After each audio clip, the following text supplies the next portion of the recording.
การแก้ปัญหานะครับที่มีข้อสังเกตว่ายังไม่ทันท่วงทีนะ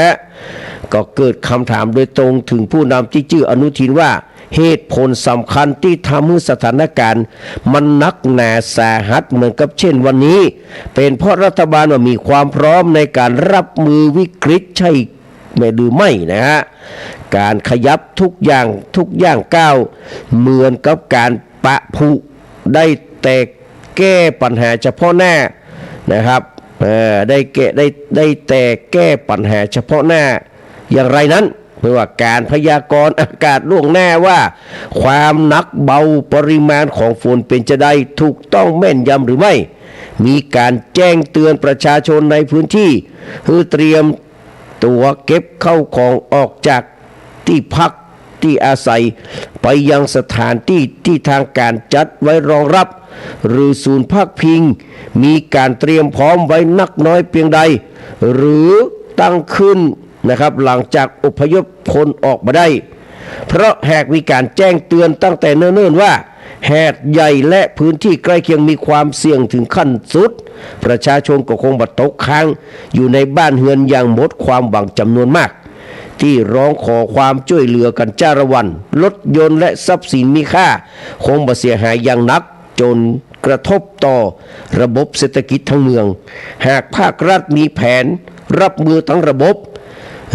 แจ้งเตือนล่วงหน้ามาตั้งแต่ฝนตั้งเขาไม่ใช่สั่งอพยพในวันที่มีน้ำท่วมสูงจนไปไหนบ่ได้ความช่วยเหลือนะครับเข้าไปบ่ถึงหรือปล่อยให้จิตอาสาหรือภัยก็ตามช่วยอย่างตรงไหนได้ก็ว่ากันไปตามมีตามเกิดภาพก็คงบ่เป็นอย่างที่หันแผนเผชิญเหตุ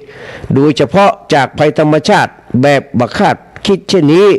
น่าจะทำให้ดีกว่าที่เป็นเพราะปัญหาน้ำท่วมนะครับในไทยเกิดขึ้นตามฤดูกาลตลอดฤดูกาลหาดใหญ่ก็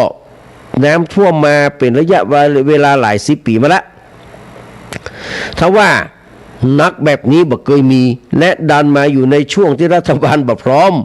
อาจจะด้วยความชราใจนะครับว่า1-2 ปีที่ผ่านมามันมีอย่างนักหนาสาหัสหน่วยงานที่เกี่ยวข้องเลยวางใจหรือไม่นะครับเพราะคิดว่าแหมมาเมินก็ยุบสภามาหน้าอย่างมีอย่างเมื่อเกิดเหตุขึ้นการบริหารจัดการกลไกราชการที่เชื่องช้าคือมีประสิทธิภาพเป็นเรื่องที่พิสูจน์ความสามารถของผู้นำของอนุทินอย่างแท้จริงว่างานนี้น่าจะยังสอบผ่านในการรับมือวิกฤตฉุกเฉินที่กระทบกับประชาชนและบ้านเรือนเช่นนี้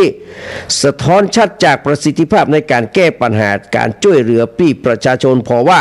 มันล่าช้าการนะครับโหนสถานการณ์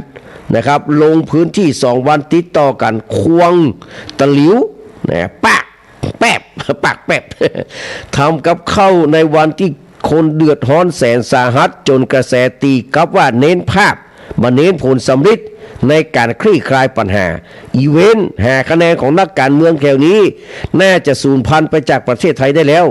นอกจากประชาชนไปรับประโยชน์ยังเป็นภาระคือกับคนทำงานในพื้นที่แห่งต่างหากที่จะต้องคอยมาดูแลต้อนรับปฏิเสธไม่ได้ว่าการเข้ามาของรัฐบาลอนุทินในจังหวะพิเศษช่วงเปลี่ยนผ่านสู่การยุบสภาตาม MOA กับพรรคประชาชนภายใน4 เดือน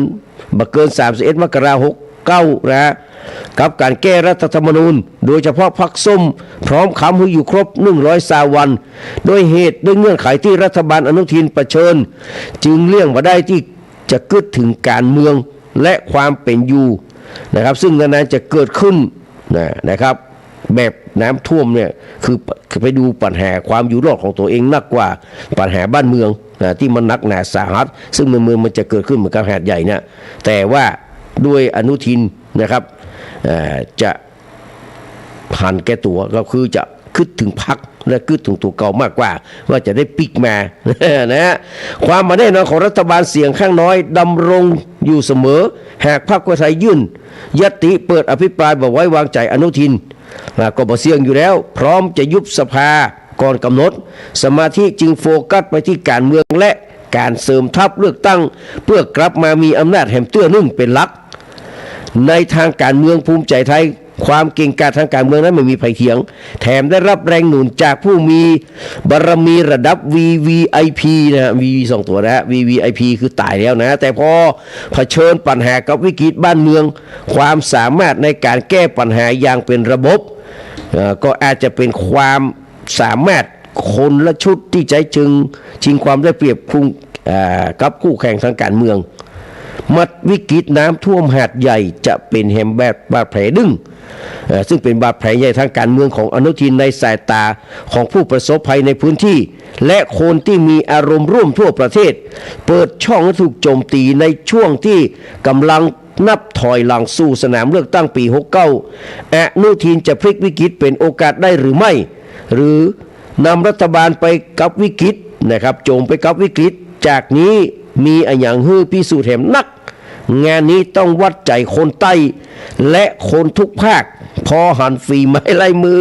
ในการจัดการปัญหารวมถึงการสื่อสารที่ดิสารแบบที่จะเป็นนะครับจะตัดสินใจกำหนดทิศทางหน้าตารัฐบาลต่อไปจะใดนะครับช่วยบ่ได้ถ้าจะ